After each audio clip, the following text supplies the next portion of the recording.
This is Rick Lee James, and the music you are hearing is from my new album, Thunder. The title track, Thunder, is a never-before-released song by the late Rich Mullins. There are also 12 other tracks made up of original music, hymns, and readings to guide the listener on a journey. You can buy Thunder today on clear vinyl and CD, or stream it on Spotify, Apple Music, and almost every other music streaming service. Thunder, hear it today at rickleejames.com. Today's podcast is brought to you by Audible. Get a free audiobook download and 30-day free trial at audibletrial.com/voicesinmyhead. That's audibletrial.com/voicesinmyhead. Over 180,000 titles to choose from for your iPhone, Android, Kindle, or MP3 player. That's audibletrial.com/voicesinmyhead. Give it a try today. Welcome to Voices in My Head, the official podcast of me, Rick Lee James. I'm a recording artist, a singer, a songwriter, an author, a worship leader, and an ordained minister in the Church of the Nazarene. The Voices in My Head podcast is where I discuss music, movies, books, pop culture, theology, and more with friends, colleagues, and sometimes just by myself. Now make sure to let me know what you think of today's episode by leaving me a review on iTunes, or by tweeting at me at Rick Lee James on Twitter. And please join my mailing list at rickleejames.com, where you can receive an email every time a new episode is released. And by the way, in case you're interested in a daily dose of kindness and encouragement beyond this podcast, I also run the Twitter account at Mr. Rogers Say, where I post daily quotes from Fred Rogers, one of the voices in my head. Well, I guess that's it for the intro, so sit back, relax, and listen to the latest episode of Voices in My Head. Welcome back to Voices in My Head. As always, I'm your host, Rick Lee James, and I'm so glad that you're here for us again for another great conversation. Tonight, my guest is Andrew Osenga. Andrew is a 20-year music industry veteran. From artist to producer, major label A&R to studio session player, he's contributed in almost every area of the music business. Andrew also hosts a really amazing podcast called The Pivot. It's a show about people who've made a change and how they deal with transitions. Andrew is an extremely gifted host. His guests come on to talk about the pivots they've made in their careers, but inevitably, Andrew's visits with his guests touch on the subjects of family, health, and God. And by the time each episode ends, you've heard some of the best stories on the internet. Today, we're turning the tables a bit on Andrew and allowing him to be the one to share his own personal pivot story. Andrew Osenga, welcome to Voices in My Head. Oh, well, man, thank you for those kind words. That's amazing. I actually should say welcome back, because I forget this is like the fourth or something like that time, several times for over real? here. It's been a Crazy, while. Rick. Yeah. I think the last time we did it was at the release of your last album when it came out, The Painted Desert, and that's been a little over a year ago now, but it's great to have you back with us. So I have come to start thinking of you almost as, at least in my mind, you've kind of become the Christian version of Mark Maron to me, because you've really developed such a gift for interviewing people, and I think one of the ways that you do that is you allow people to talk and to tell their stories, and you really do go in some. The reason I say Mark Maron is it seems like a lot of your guests end up going to some really deep emotional places, and they share some really great things that are so helpful that maybe they didn't even think they were going to share whenever they came on your show originally, but you really take them to some great places. And so what I wanted to do for a while, because I've been such a fan of your show and getting to hear some of the great stories of the people that are on it, and knowing you a little bit and knowing some of your own transition that you've been going through over the last few years, I thought it might be a really interesting thing to just kind of get to hear your story a little bit and allow you to share about where you've been, where you are now, kind of where that journey has taken place. So if that all sounds good to you, we're going to kind of let you be the pivot tonight. Oh, gosh. Crazy. Well, yeah, I don't know if I'm a very good interviewee, but we can give it a shot. Yeah. I know you're going to be great, you for sure. But although listeners, you'll have to know that he's had a busy evening. I think you've had volleyball already for one of your daughters, and another one you're waiting to come home from Young Life, and so we're kind of all over the place with the podcast tonight. So oh man, you're kind. Thanks for being so flexible. It's dad life, man. It's just dad life, you know. Totally understand that. Yeah. So, well, listeners who have listened to the show before and have heard our conversations, they probably already know a lot about you, and most of them have been following your career anyway. But you've really done it all. We've already covered that a little bit. You've been a musician on the road for artists like Stephen Curtis Chapman and Jars of Clay, and you've played with Caedmon's Call. You've been a songwriter for many of the same people. You've done A&R. You've been a producer. But I know a few years back, you kind of had a transition in your life to where you were doing less of the producing and less of the traveling, and started working in a different capacity. I wonder if maybe that's sort of the best place for us to start, if you wanted to kind of share your story from there and kind of what led you initially to that transition time, which became something kind of wholly different after that. Yeah, it did. Well, man, you're so kind, and yeah. But to say I've done sort of all the sides of the music business is not because like I'm a savant. It's more because like, well, I wasn't very good at that one, but I randomly tripped into this one, and then that is not true. And then that randomly tripped into that other one is the way it's definitely always felt. It's like the funny thing is you condense 20 years into like 2 paragraphs. You're like, man, that guy's done a lot. But most of the time it felt like complete and total failure in the midst of it, you know? Like you just feel like you spend most of that time, at least I do, the way I'm wired, just going like, wow, if only I was doing what that guy's doing. This didn't work the way I wanted it to, you know? But then at some point you stop and you go, oh man, I should really be grateful for the fact that I got to do any of this stuff. It's amazing. No, I totally get that. Totally get that. To be around yeah. I was going to say it probably gives a lot of people listening hope to hear that they're not the only ones who feel that way. So. Oh gosh. I mean, yeah, it's like just you realize that you just have to be grateful and that, you know, I think I'm old enough now to go, oh, the things that didn't work that I wish had worked, that I felt that carried a lot of shame and regret about, you know. Mm-hmm.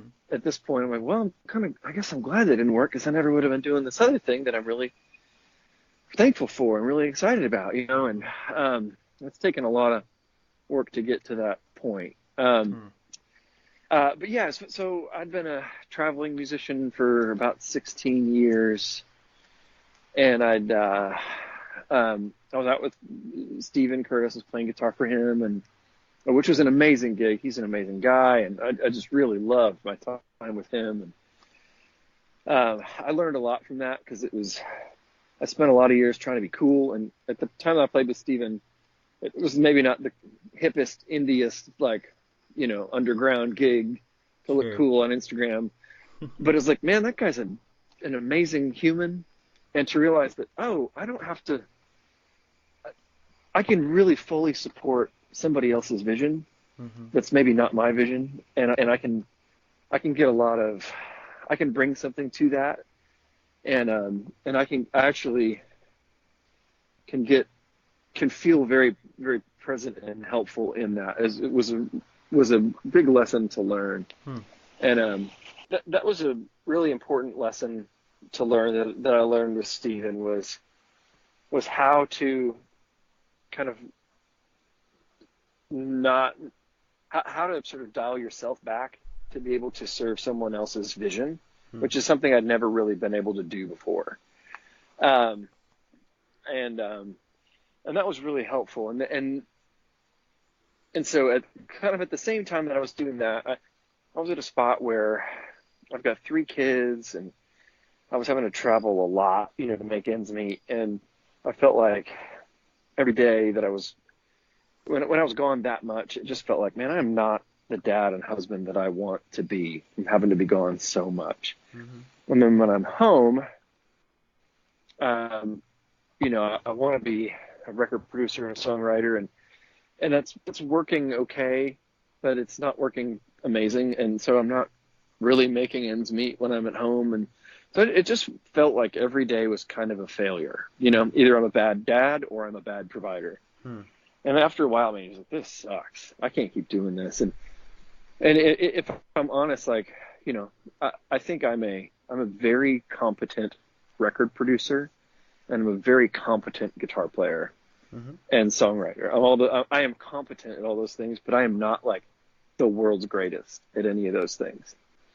And I'm in a town where there are the world's greatest, and some of those people are dear friends of mine. In particular, on the production side, I've kind of watched two of the guys that I came up with that we worked a ton together side by side on a bunch of records when we were starting out. They've both just blossomed into these incredible record producers and have hit songs and big, huge artists and I, they're geniuses, and I was like their friend who was really good. And at some point you're like, I'm just so jealous of my friends, and this sucks. Wow. And so and I don't think I had the language around that. I just knew it was tough, and Sure. because you want to be the best, and you want to have those opportunities. It's like, I'm not getting those.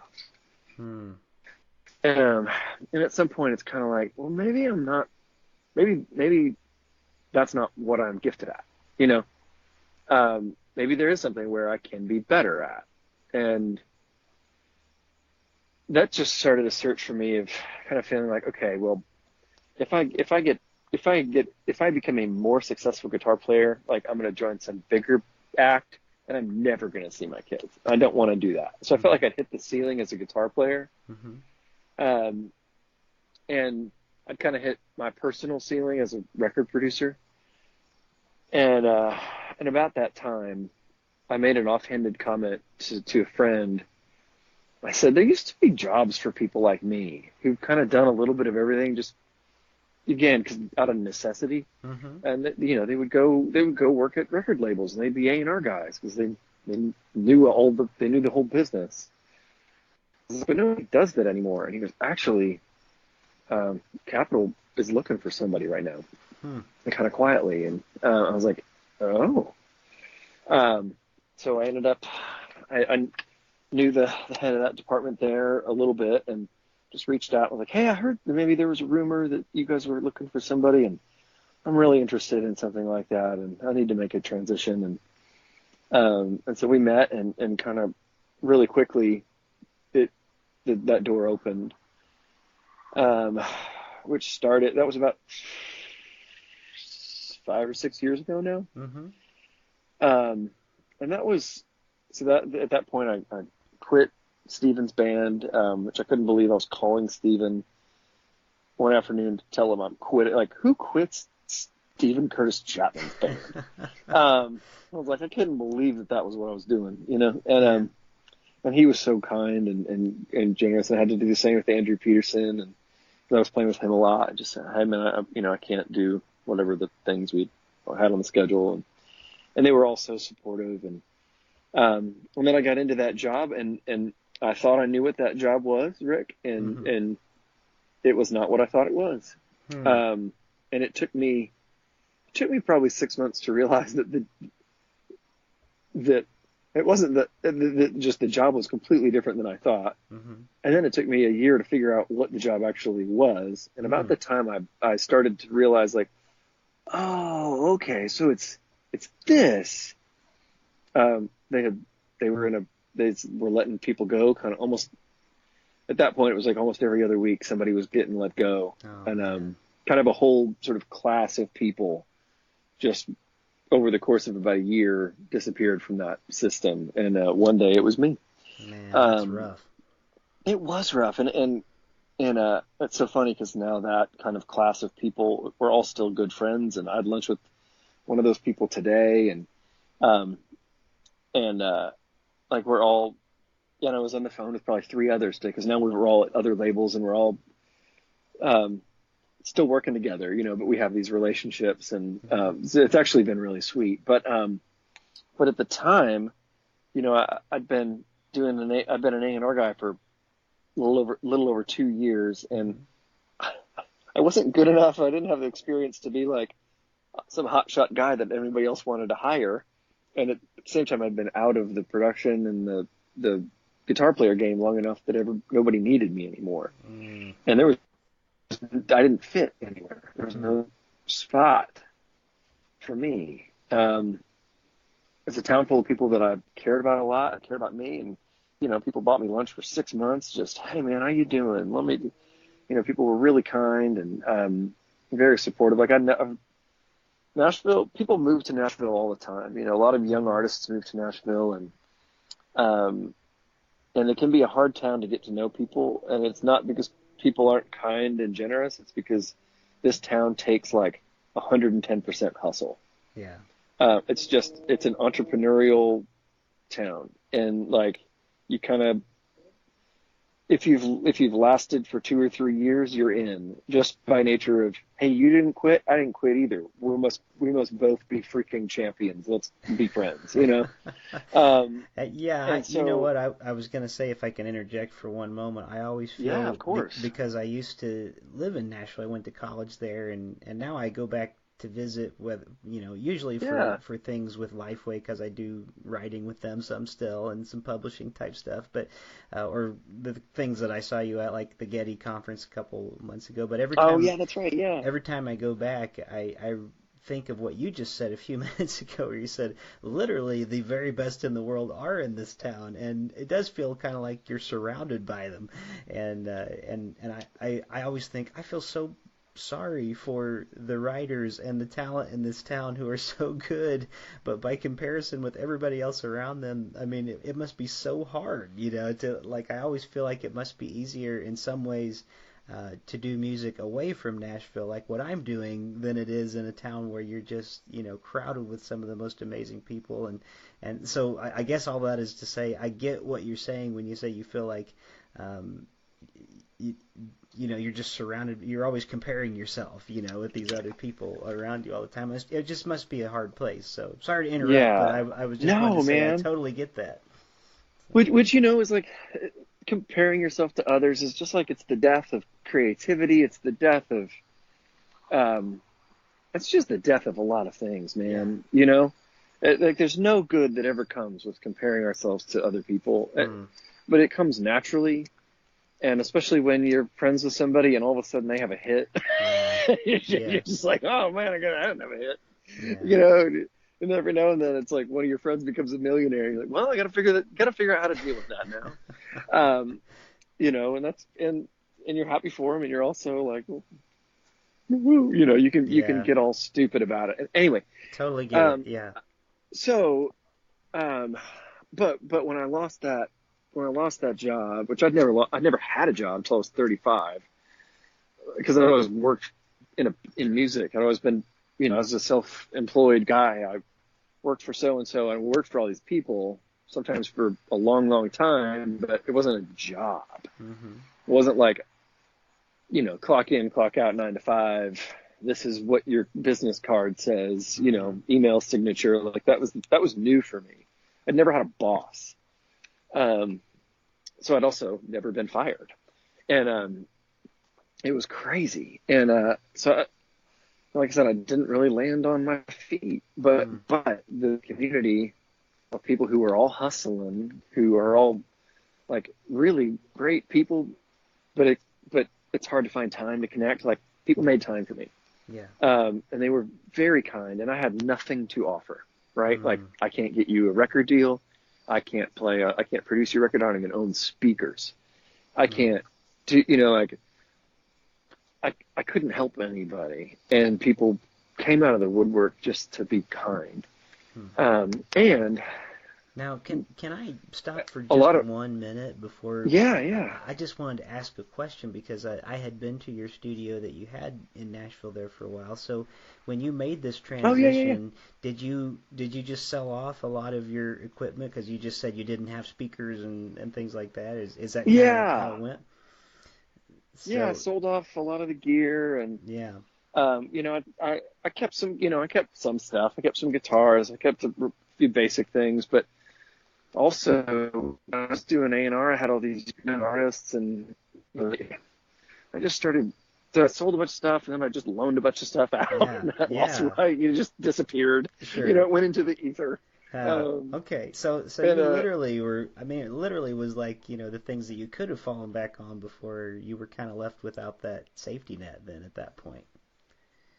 yeah, and it's like, uh, and it's it's okay, but it was hard, and but one of the sweet things, like I said, is the community. Just I got to see my community in a different light, Mm-hmm. um, and that was really a gift to me. And also a lot of people had stories that it's like, man, you know what? I don't talk about this a lot, but that same thing happened to me. Hmm. Or, you know what?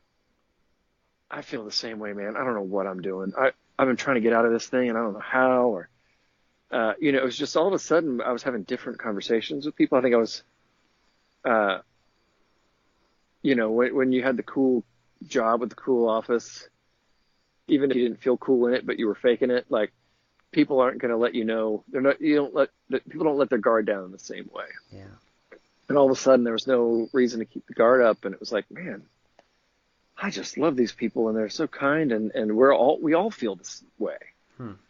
for the most part, and that's kind of where the podcast started, Yeah. was realizing like, I don't know that other people in other communities get to have these conversations. Hmm. Because I don't think I don't know that a lot of other people, other kinds of work are so close to their feelings, Mm-hmm. for Sure. better or worse. But also like to have the time and space to go and care for people in that way. Like I don't know. It just felt like I don't think this happens for a lot of people, but it was a gift to me. And I did have a couple microphones, and so that's when I thought. I remember I was listening to How I Built This, which is one of my favorite podcasts, Yeah. Great one. which is all about these guys, the person who started Southwest Airlines, the person who started WeWork, and people who start these huge, massive companies, and they're huge successes. And I remember I was following a school bus down to a field trip because it's not cool in middle school to have your dad ride the bus anymore. So I was driving behind the bus. Leave after this field trip down at the Space Center in Huntsville, Alabama, driving back up to Nashville. My air conditioning went out on my 2003 Toyota. And I'm like, Oh. come on, Ann. It's just kicking you when you're down. It's Oh. 95 degrees out. And I was listening to this podcast and I was just like, I don't need to hear how someone was ludicrously successful right now. Like, that's not what just rubbing it in my face. I was Right. like, how come nobody ever talks about like when it doesn't work? Hmm. And that's when I was like, well, maybe I should do that. So I texted a few friends about this idea, and people were again generous to let me come over and ask them a bunch of awkward questions and about when it didn't work, and Mm-hmm. ended up having some just amazing conversations that I'd never had with even good friends. Yeah. And then also had the experience of having to edit myself, which you've done. Mm-hmm. And like, what teaches you more about what an idiot you are than having to hear, like having to look at the waveform of you like saying stupid things and going, what were they thinking when I was just rambling about nothing there Yes. at their interview? Yes. And you start to realize, I can edit these things in real time, by not saying stupid things, and by listening more than I talk. Maybe I should do that in other areas in my life too. Hmm. Just say that podcast has done really well, which has been really, really sweet. I think a lot of people have realized that they wanted to hear those. They want to hear people talking about that stuff, and they don't get a chance to a lot. And so I think it's given a lot of people permission to ask some different questions and to start to think about changes they want to make in their own lives. And that's been a real treat. It's been a real treat. Well, and I can. And then at the same time, I started writing and made that other record, The Painted Desert. Yeah. Yeah. Yeah, which is great. It was sort of like your triumphant return to to music in so many ways. But I really appreciate the pivot so much, and I think you're onto it there. I mean, it wasn't exactly how not to get this made or something like that of the podcast, but it really is a great like conversation show of you allowing people to share their story. And you're right, I think it's very encouraging. There are just those days when you need to hear from people who are very talented, and mostly the roster that's been on your show. At least when I look at it, I think, oh yeah, I know that person, and just to hear the way that you allow them to really be human on the show and talk about some of these things that just didn't go great or didn't end up the way that they expected in these transitions, and what a great idea, So it really was a good, maybe it was a Holy Spirit thing that guided you from the beginning of that. But then again, how did the podcast kind of give you the courage, or I don't know, maybe the drive in some way after listening to a lot of these different stories that people had been sharing with you and talking, not just on the podcast, but partially on the podcast? Is that what kind of helped drive you back to making another album again? No, they honestly they started about the exact same time. Is that right? And I remember I was interviewing for all these jobs that I didn't want, Rick, and I remember, like, you get the call that you didn't get the job, and you're like, I'm supposed to feel bad about this, but I'm just relieved because it sounds miserable. Yeah. And but at the same time, you're freaking out because, like, how am I gonna? I can't pay. I gotta pay my bills, And and I remember, I'm not a very charismatic person. I'm not a guy who hears the word of the Lord a lot, but I kind of felt this like pressing sense of like, you need to go write songs. And I'm like, and I like felt almost verbal. And I remember, I don't know if I just feeling like my response was, that's stupid. Songs don't make me money. And I need money right now really bad. And I just felt like this pressing need, like, you got to go write songs. And then, because I'm an idiot, dude, and I forgot, like, well, when you write songs, then you make records, and then you can sell them. And then you can make money, and people will hire you to come play concerts, and they pay you. And then you can feed your family. You idiot, you know this. You've done this for most of your adult life. But I had just turned that part of my brain off, and I forgot that was, it never occurred to me. So there was no financial or career goal with either the podcast or the music. It just both felt like, well, I can do this today, And then it turns out that the podcast did really well. And because I interviewed friends who people know in my town, it all of a sudden, a lot of people in my community were looking down at their phones and seeing my face, which was the cover of the podcast. And they went, oh yeah, that guy. And I started getting calls again. I mean, like 2 weeks after the podcast went out, I had a bunch of guitar sessions, and people were asking me to co-write, and like people hadn't called me in years, and all of a sudden, it like put my name back, which was not at all the goal. Yeah. And then the same thing with making a record and just kind of holding myself off. And I have a kind, generous friend who like let me use his studio while he was on the road, and he even bought me a piece of gear because he knew I didn't have any gear anymore, like a little interface so I could plug a microphone into something. He was like, just use this space, make your record. Wow. I mean, it was such a gift. And then I made this record that I just am so love, and I just kind of put all I had into it, and it did, in the scope of like, I'm not an incredibly successful singer-songwriter or whatever, but it's been my most successful record. And it also opened a lot of doors for people to say, oh yeah, this guy, we love the way he works. We love what he does about this and this and this. And, it just, both of those things started opening doors again. And all of a sudden I was producing records again and playing guitar and things. And that ended up in some things over at the art house. And which is an old, kind of iconic old studio in town. And Sure. turns out there was an empty room there, and I didn't have a place to work, and they invited me to come in and work out of that space, and so I was able to move into this just legendary studio, and they had gear that you can use this stuff, and just helped me kind of get back on my feet, and then right about the time that I kind of had wind in my sails, I was playing shows, and the podcast was doing well, and working on a few records. I was like, okay, all right, okay, guys, well, here we are. We're gonna be okay. And then all of a sudden, I ended up in conversations with another record company, which I had sworn off after the first one. Right. And then I met these people, and I was like, well, dang it, these guys are doing something different, and I really love the way they're talking, and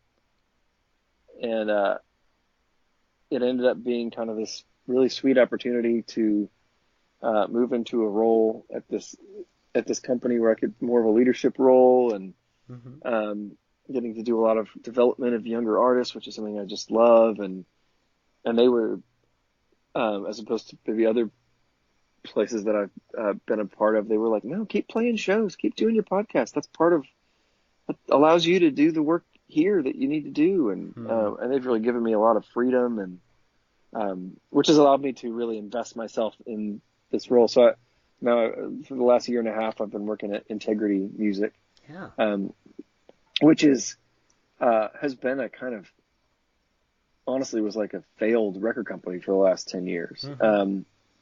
There was about 20, 30 years where they were an incredibly successful company, and then times changed, leadership changed, and just whatever was happening there just wasn't connecting, wasn't working, and I think anyway, so there was this kind of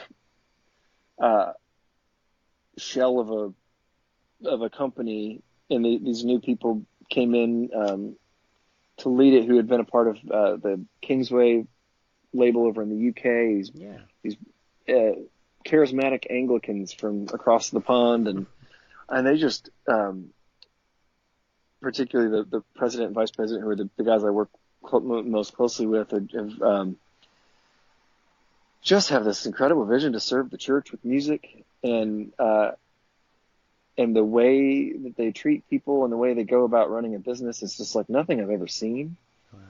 And I just have loved it. And the company's really it's exploding, and by doing things differently than everybody else, and it's become a magnet, and people are really gravitating around it. And now I'm working with a bunch of the people I mentioned earlier that are like my class at my old company. A lot of us got let go around the same time. A bunch of us work over there together now. Wow. And other people from different parts of my history and all the other corners of my story. And like, some of these people I'm working with, I've walked closely with for 20 years. All of a sudden, we're in the same building, we're on the same team, and so my role there is to oversee about half of the roster of artists, and kind of specifically to develop new artists, and that's been really sweet. And so I get to work with just some people that I believe in terribly. I just believe it's like so much, and I get to put resources and strategy and a team behind what they're doing. And it's like I said, like working with Steven, where I was able to, where I kind of learned like, maybe even I'm not the target demographic for this music, but this music is useful and it's good, and I can help serve it. Sure. And so I'm working on projects where I am definitely not the target demographic, and I couldn't be more thrilled about it. And then a couple things where I am, and I just am over the moon. So I feel like I'm rambling, but that's what I'm. This is really interesting. It's fascinating. Doing now, yeah. You know, Integrity themselves as a company could almost do sort of a pivot episode. You know, dude, honestly, it's like we're like version 4.3, I think, at this point. Yeah, this company. It really went from like the top of the world to like where did they go, and then they kind of come back. And I've got to interact with a few of the Integrity people over the years, and then especially in this new transition. a couple of years ago at one of the conferences I was at, and if they are any indication of the people you're working with, they just were wonderful, and I really appreciated getting to know them a little more. And of course, there's people who, somehow stayed on over the years, and people who have been good friends of mine, like Paul Balash, who are still, a part of Integrity. Man, he's Nebraska. amazing. Isn't he just incredible? Like, he just never, it just doesn't allow any moss to grow on him, I guess is how the phrase goes sometimes. But it just seems like everything he does is still so fresh, and he's just such a supporter of people and an encourager, and he even helped with my last album a little bit, donated some money and helped promote it some, and so I was just so grateful to him. And that's amazing. So I'm so glad to know that you're in with Integrity, and honestly, I'd heard rumors, but I didn't know exactly what capacity you were filling at Integrity Music. But as I hear your story, I think it's really remarkable. Just the way that God has kind of allowed you to do a lot of different things still, because you have so many different things that you're good at, and you've kind of talked down about yourself a little bit on this show, and I think we are probably always our own worst critics, and I'm sure that's true of you as well.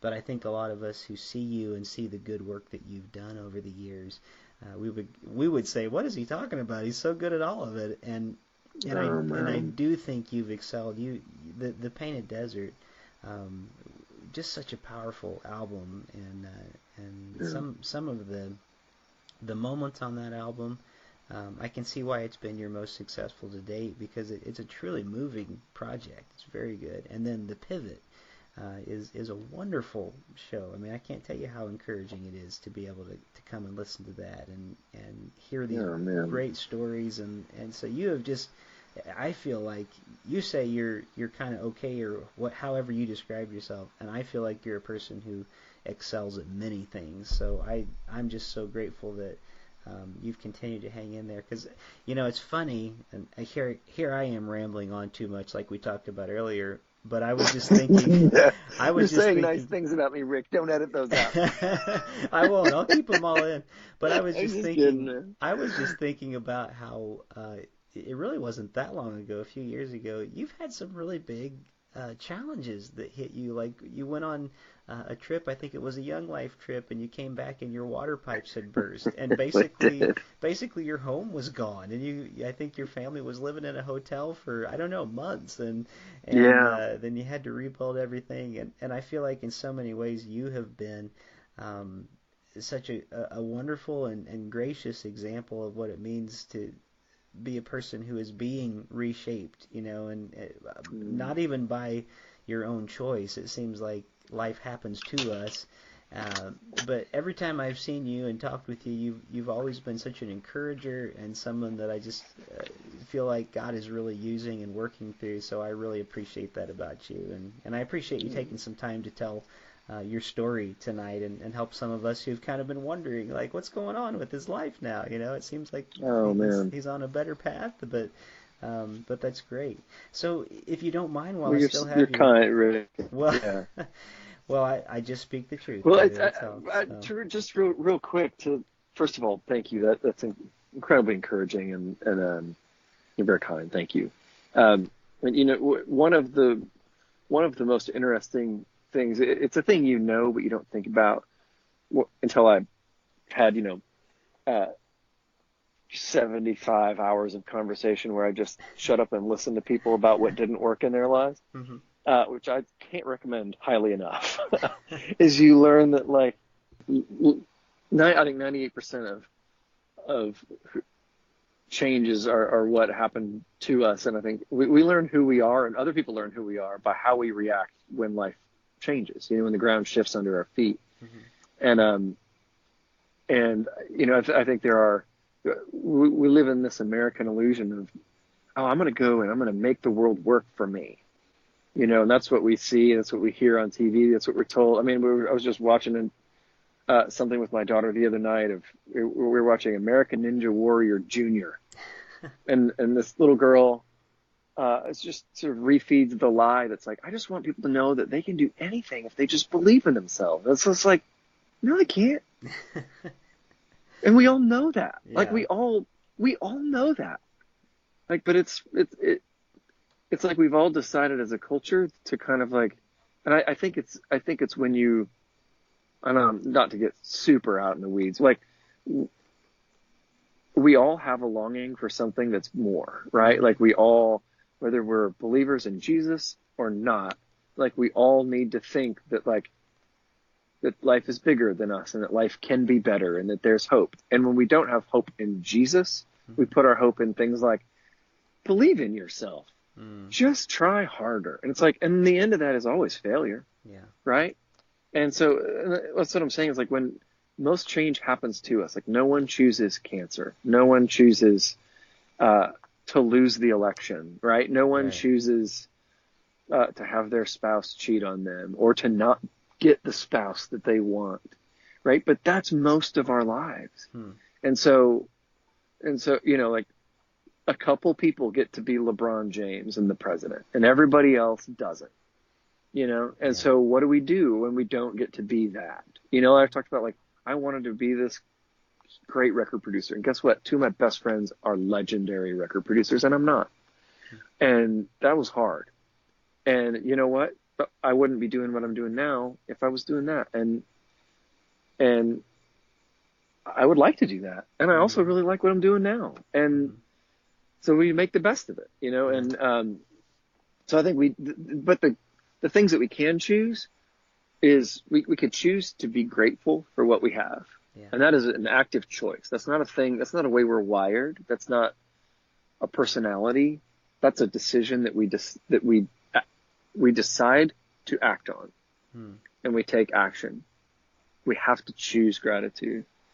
And then the other side of it is like, we can choose things like pursuing our own health. And we can pursue our own health, whether it's like emotionally, physically, financially, spiritually. Like I can't change other people, but I can try to change me. You know, with the help of the Lord, I can try to do that. And it's like, I think sitting and listening to so many people and learning from their stories, it's helped me grow a lot in those areas to go, okay, well, what am I doing to change me that's going to help serve everybody else around me? Because that's going to change all of us, you know, as opposed to just wishing they would change or trying to badger them or trying to manipulate people. It's like, no, it all starts with how we listen to the Spirit to learn and to grow, you know, and to repent and to try to, anyway, you know what I'm saying. Yeah, it feels like in the background, birds just started singing at the end of what you said. They totally were. I'm sorry. We live in a tiny house. My kids are asleep, so I'm walking around in the front yard holding a volleyball, talking to you. All we need is a synthesizer to play right when those birds came in at the end of your inspirational story that was there. It was so funny. It was sort of the perfect cap to you telling us kind of your journey and where it's been and the downs and the ups, and then the birds started singing. It's no. Well, this has been great. I've loved getting to hear your story, and I appreciate you so much sharing it with us. And by the way, I'm so glad that you're doing some producing again. Our mutual friends in Wild Harbors, that album you did with them. What a great album, and such great people. Oh man, thank you. I love those guys. And again, I think you are a great producer, and I don't think you give yourself enough credit. And I think, you know, maybe the measure of how great you are, maybe we're too hard on ourselves sometimes by, you know, if it hasn't sold 1 million billion records or whatever, but there are still people who are really connecting with what you've done and the work that you've done, and it could very well be that, you know, there are things that are happening because of what you've done that never could have been possible in certain people's lives, maybe because you weren't the biggest producer in the world or whatever, maybe that wouldn't have been appealing to those people who really needed to hear it at that moment. Yeah. But for whatever reason, this has been great to get to hear your story again, and I always appreciate your skill, and thank you for the good shows that you're coming out with, both musically and your podcast. It's always great, and it's very inspirational to get to hear those voices. So, well, I think we're going to put... thanks, Rick. You're welcome. I think we're going to put a wrap on it for right now.